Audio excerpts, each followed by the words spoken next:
Wonderful to meet you, sir. Thank you for taking a minute out today. I appreciate it. My pleasure. So Thank let's you. be let's begin before we get into the writing and being a thought leader and the founder of the Inner Peace Foundation. I want to know. 5 years ago, we were knee deep into this whole pandemic, trying to figure it out. It changed Mm. so many things. How much of living through that time period has affected your work and what you do today in 2025? It's actually it's impacted it a lot because it put a lot of visibility on some of the social injustice aspects of our society. Um, Back then, I wasn't where I am now. I was a grunt worker and working for the government in Wisconsin, and I hadn't really been paying attention in terms of like social injustice as like this monolith that we think of it now. You know what I mean? Yeah. Um, and then the George Floyd murder happened like shortly, in that same time frame as well, or maybe shortly before. And I think just the combination of everything, all of the data hitting me, all of the stories hitting me, really from a personal perspective, just I knew where my direction was needed to go at that point. I was kind of propelled, um, and honestly, it was a lot of anger that I think I had pent up, but never really expressed in any sort of way. And luckily, thankfully, hopefully, it's been constructive so far. Right on. So let's get into that constructive work and what you're doing. I'm going to put you in front of a bunch of fifth graders at career day. Kid in the back of the room is like, "Hey, what do you do for a living?" How do you answer him? Mm. I tell them I help people understand the world around them, and most importantly, help them give themselves permission to understand who they are. And that has to be as important as ever right now in 2025 with all of the nonsense and anxiety and stress that's been created since January. Well, I'm not political. That's Uh, what I'm just in general. There's just been no matter where you're at politically, there's a palatable vibe in America right now that is just fundamentally different. yeah, that was my formal disclaimer Yeah. because what I'm going to say next probably is very political.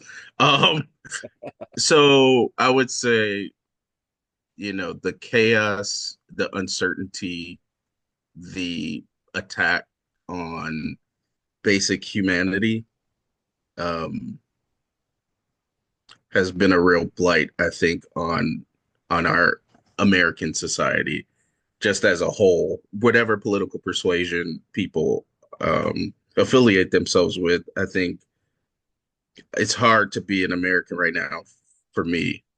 Just understanding how our country is being represented, the people who we put in power, and the things that they stand for, are just anathema, I think, to what humans are on this planet to do, which is love and um, accept others for who they are. And so, yeah, it's just been a whirlwind, I think, and I talk about this in the book, and I don't know if you want to get into the I book now, do. but Yeah. just, right, like those years that you were talking about with COVID and George Floyd and a lot of the other murders that were happening, people were just throwing around DEI like they were slang terms or buzzwords. And at that time, I would counsel and coach people in my organization, like not in the Inner Peace Foundation, but when I was working at the state and consulting with other states, like we're not having thoughtful conversations. You guys are using these words, but you don't really know what they mean. Yep. And eventually it's going to degrade it to the point where people are just going to be able to kind of throw it away, and that's what's happened in the last several months. You see all these organizations ending their DEI programs, uh, but in reality, right, if you have to have a DEI program as an organization, it really never was a part of you to begin with. So That's an interesting perspective. That's totally revelatory. So let me ask you this: when you were in the fifth grade, what did you want to be when you grew up? What was your dream life? The president. Okay, I dig it. There you go. Yeah. That Yeah. makes sense. So take me back to your childhood, and what were these foundational elements that have allowed you to want to be the president, to change lives, to see a better future for all of us? Yeah, right on. So I think like very early on, I knew at least my family's condition wasn't natural. And what I mean by that, right, like we were in a state where there were external factors that it's appeared to me that were systemic in nature, right? Like I could see very clearly there are groups of our population and there are very stark differences between those groups. And I could never like circle around this idea that somehow millions of people who look like me would happen to be affected in one way, and millions of people who didn't look like me seemingly were affected in this other way. And so that just, um, I knew that there was a gap there. And I call it the empathy gap. That's what I've come to understand it now, where some humans are the most beautiful things in nature and sometimes the most evil. And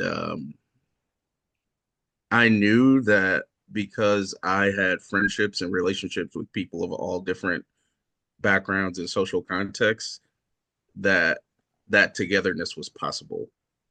And I didn't see people really pushing that on an earnest level, right? Like in my when I was growing up, Jesse Jackson was like, and Reverend Al Sharpton and all these leaders were supposedly representing my community, but we it didn't seem to be getting better with their leadership. Yeah, Um, and even when I would go back and look at other leaders, what I found was missing was like this level of forgiveness, like this level of like acknowledgement that humans can corrupt their nature, but that doesn't mean that they're corrupt, yeah, right? Like you can come, and I say this is another thing I tell folks too, is like people can come into their beliefs honestly, even if the beliefs are wrong. yeah, So like if I grow up and I'm taught something and I that's just the way I know life to be, you could be like, hey, that's deplorable. But in my head, hey, that's just how I've always been. So like that recognition that just because I've come to believe something or come to know something the way that I have doesn't mean that I'm inherently bad. yeah. And I think that is something that had been missing when I was growing up. And then harkening back to the whole DEI blow up thing, that definitely was missing. Yeah. Oftentimes people would go into a room or I would go into a room with people and we'd be having these discussions and we'd have these facilitators. And the whole tenor of the conversation was just like antagonistic. And then you're throwing out words like white supremacy and anti-racism and all these things, knowing I think either consciously or subconsciously that it's kind of it's offensive. It's you're like attacking. Yeah. And I get the anger. Trust me, I told you I was angry Yeah. before. I get that piece of it. But when you're trying to build a relationship, grace and forgiveness, I think, are the best foundations versus like bitterness and anger. Like there's a place and time to express that, but not when you're trying to build trust and build like togetherness. And speaking of building that trust and togetherness, it takes a good leader. Who Mm. has been your favorite leader? Who has been someone, a hero, an inspirational Ooh, force for you? I've had a lot. Um, can I call you Joe? Yeah, please. Joe. So this is gonna sound weird. Like one thing that might be a little bit unique and different is I've very rarely held people up as like the ideal, right? Because what I've had to do in my life, I was when I was a kid, all the black people hated me because I acted a certain way. All the white people, or not all of them, but most of them dismiss me because I looked a certain way. So I always had to like um, pick and choose aspects of different people and say to myself, oh, Michael Jordan, for example, oh, I like his grit and determination and his like persistence of excellence. Um, when George Bush was president, whatever you think about him, like I liked his I'm gonna fight for our country Yep. no matter what happens. Like I'm gonna make sure I take care of the American people. I took that from him.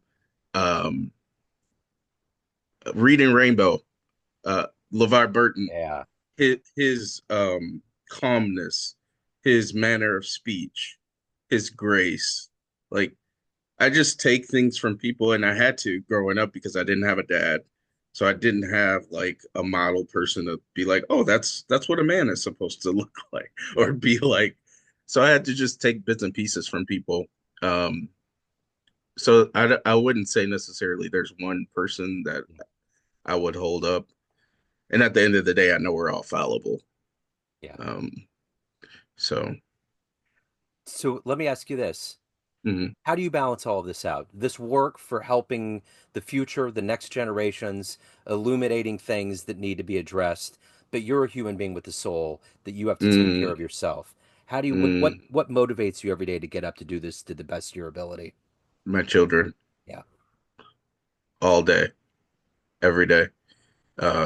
I have a 9, 8, and a 3 year old. And when my 9 year old was born, that was the first time I really was scared to die. Yeah. You know what I mean? Like if I die, there's a shit ton of things that I'm currently responsible for that I no longer will have control over. And this person can, fall into any number of catastrophes. But yeah, just wanting the world to be better for them and wondering and hoping that they can live in a world where I'm a big Star Trek fan. Yeah.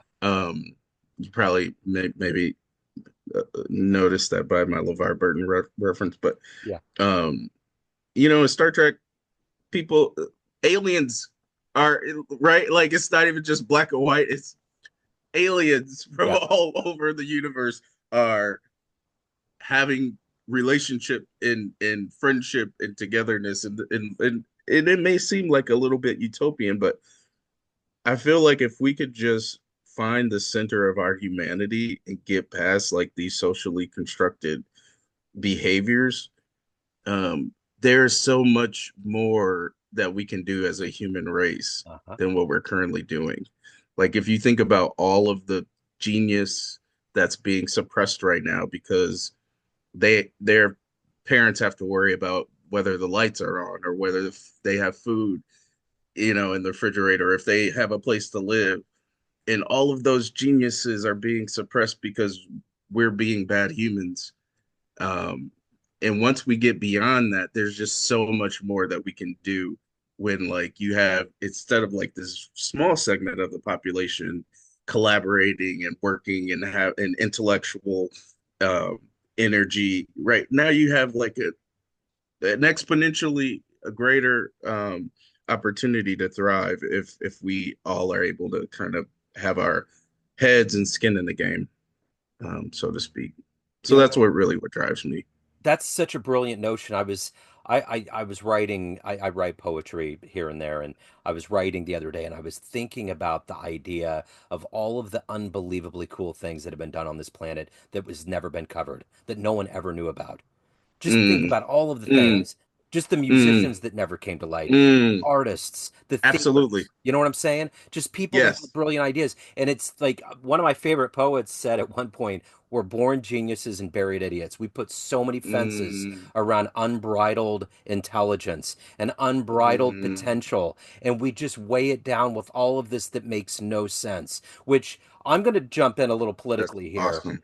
which is one of the reasons why I miss Obama so much, is that he governed so well. He did things that were humane. There was no controversy. There was no noise, no chaos. He walked into a room. He was the leader, and he made you feel good. And, I'm not a Hmm. huge fan of Reagan, but when I was a kid, the Challenger exploded. And I remember the night before I went to bed, and we were all like scattered in this chaotic assemblage of humans in 86. Hmm. And he had that speech where he said these astronauts went and kissed the face of God. And just that whole notion of just making us feel comfortable, and we've lost that. We Yeah. don't have people going up to a podium saying, you know what, No. like you will with your 9 and 3 year olds, and you're saying you have to comfort them when this world Yeah. unjustly treats them in a certain way.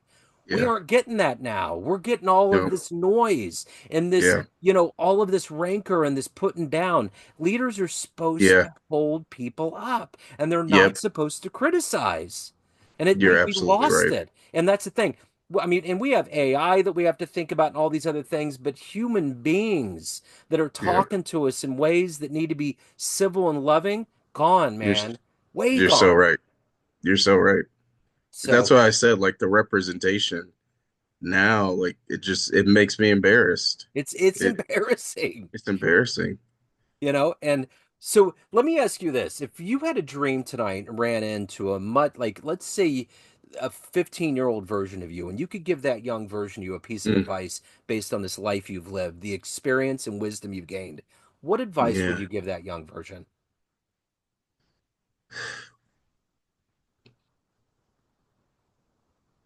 Wow, that's you hear that question all the time, and then you think about the answer, like, Yeah. how would I answer that?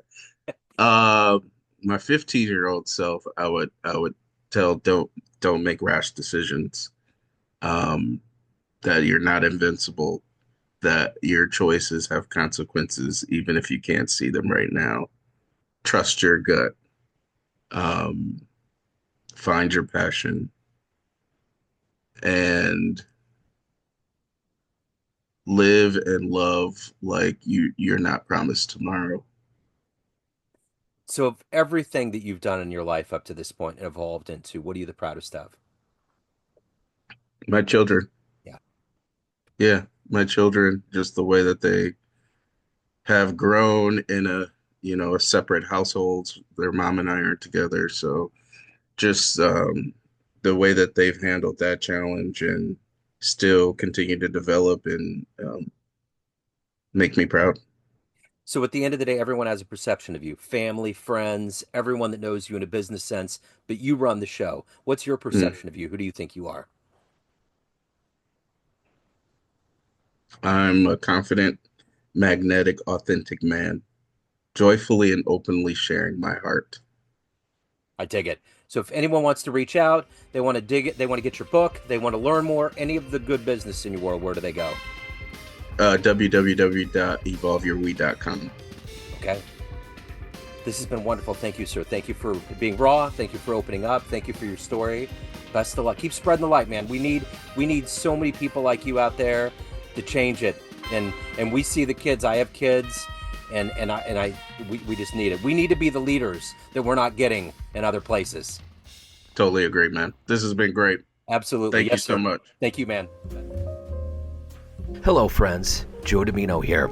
I just wanted to let you know that after 30 years or so, I have finally released my first book of poetry through the mighty Spartan Press here in Kansas City, Missouri. As the creator and host of both Neon Jazz Radio and the Famous Interviews with Joe Dimino podcast, along with being a visual artist, I'm ready to embark on a new adventure and want you to be a part of it. You can get a copy online via Barnes & Noble, Amazon, and actually on the streets in Kansas City at the great Prospero's bookstore off 39th Street. You can also visit joedimino.com for links to the book, to more poetry, and everything in my world, including paintings. Thanks for all of the love and support over the years, and please dig the words.